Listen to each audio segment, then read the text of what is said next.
Voilà, donc maintenant, il y a aussi des charges particulières, pardon, donc une structure peut être soumise à d'autres types de charges, comme les charges thermiques, elles sont liées aux variations de température. Par exemple, un tablier de pont peut varier de plusieurs dizaines de centimètres quand il se dilate et se contracte. On a on a un peu les mêmes soucis sur une charpente métallique ou une charpente bois, une couverture d'une certaine manière, même si c'est moindre que sur un pont, ça va jouer aussi les effets de dilatation. Les charges sismiques sont générées par les tremblements de terre. Et puis il y a d'autres charges, des vibrations dues aux machines tournantes, aux explosions, enfin, il peut y avoir un tas d'autres charges qui peuvent venir également. Alors les pondérations. Donc une structure est calculée en deux types d'utilisation.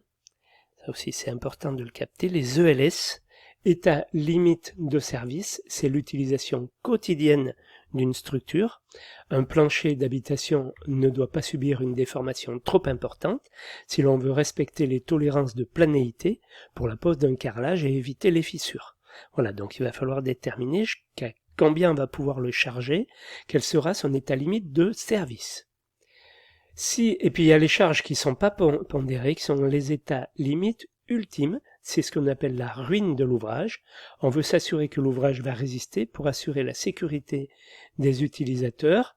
Donc il s'agit d'éviter que la poutre casse sous la charge. Donc pour ça, on va pondérer les charges, c'est-à-dire qu'on exagère les charges par des coefficients pour se mettre en sécurité, et à ce moment-là, on va garantir que la poutre ne va pas casser. C'est ce qu'on appelle l'ELU. Voilà. Donc ça, tous ces calculs-là sont faits par des ingénieurs. Voilà. Alors ensuite, la répartition des charges dans une structure. Bon, par exemple, un plancher ou une toiture, on va avoir des charges surfaciques qui vont jouer sur toute sa surface en kilonewtons par mètre carré. Là, les forces, quand il s'agit de force, il s'agit de newton. Donc là, de kilonewton, parce qu'un newton, c'est pas grand-chose. Et puis, un kilonewton, donc, c'est la force, c'est la masse multipliée par la force de gravité, qui est de 9,81, le fameux, enfin, c'est une autre lettre G.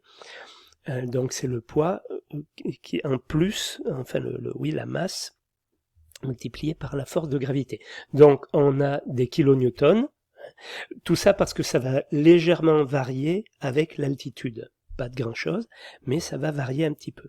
Donc c'est pour ça qu'on utilise le newton et tout, décanewton, kilonewton, voilà. Donc lui, le plancher de la toiture, c'est une charge surfacique. Les poutres, les murs porteurs, charge linéique, c'est-à-dire on va regarder 1 mètre linéaire de poutre ou 1 mètre linéaire de mur, combien il reprend de kilonewtons par mètre. Les poteaux ou les fondations, ce sont des charges ponctuelles à un point, comme une aiguille, si vous voulez, juste à un endroit spécifique, au centre alors, fondation, on va dire semelle isolée. Une semelle filante, ça sera pareil, ça sera une charge linéique, une semelle isolée. Un poteau, lui, il va reprendre une charge avec un point, comme une semelle isolée, sur un seul point. Pour le calcul, on se met toujours dans le cas le plus défavorable, en kilonewtons. Voilà. Donc, on va prendre un exemple. On va faire le calcul.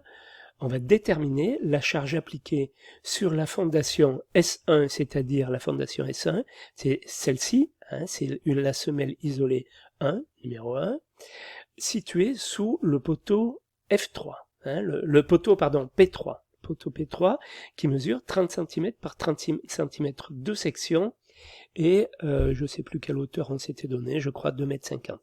On va voir ça dans la suite de l'exemple. Donc j'ai un plancher, épaisseur 15 cm, et puis qu'est-ce qu'on me donne encore? J'ai une poutre, là j'ai une poutre qui va venir sous le plancher ici, j'ai la même ici et la même là, de section 30 cm de large et 50 cm de haut.